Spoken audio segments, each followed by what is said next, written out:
Qu'est-ce que le dot plot? Donc, la semaine dernière, on a eu la première conférence de presse là, de Kevin Warsh. Donc, avant, c'était Powell, maintenant, ça l'a changé, whatever. Et tout ça pour dire, on a eu le dot plot, donc un graphique de points, comme on peut voir juste ici.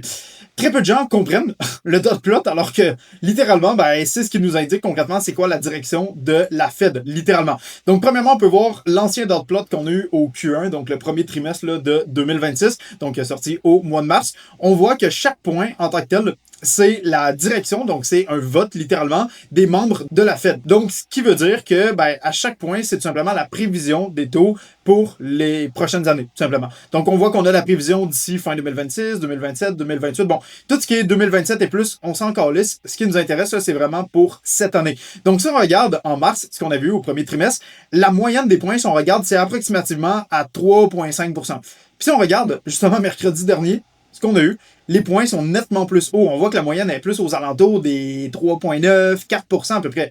Ce qui fait en sorte qu'on a clairement une hausse au niveau de la prévision des taux des membres de la Fed. Bien évidemment, ça a le temps de changer, mais ultimement, si la Fed commence à vraiment monter les taux directeurs davantage, puis qu'on a réellement 3 hausses de taux consécutives comme c'est priced in, donc septembre, octobre et décembre, ultimement, le USD, tant qu'à moi, peut vraiment continuer à s'apprécier. Peut-être le gold perd un peu en valeur. Les indices boursiers également. Bien évidemment, ça va dépendre de la géopolitique puis comment que le conflit États-Unis-Iran évolue. Mais tu sais, pour dire que le dot plot, tant qu'à moi, ben, c'est le plus important. Il faut vraiment avoir cette vision-là, puisque littéralement, ça te permet de voir ben, qu'est-ce qui est déjà priced in dans le prix. Fait que le dot plot, là, vraiment, à ne pas sous-estimer.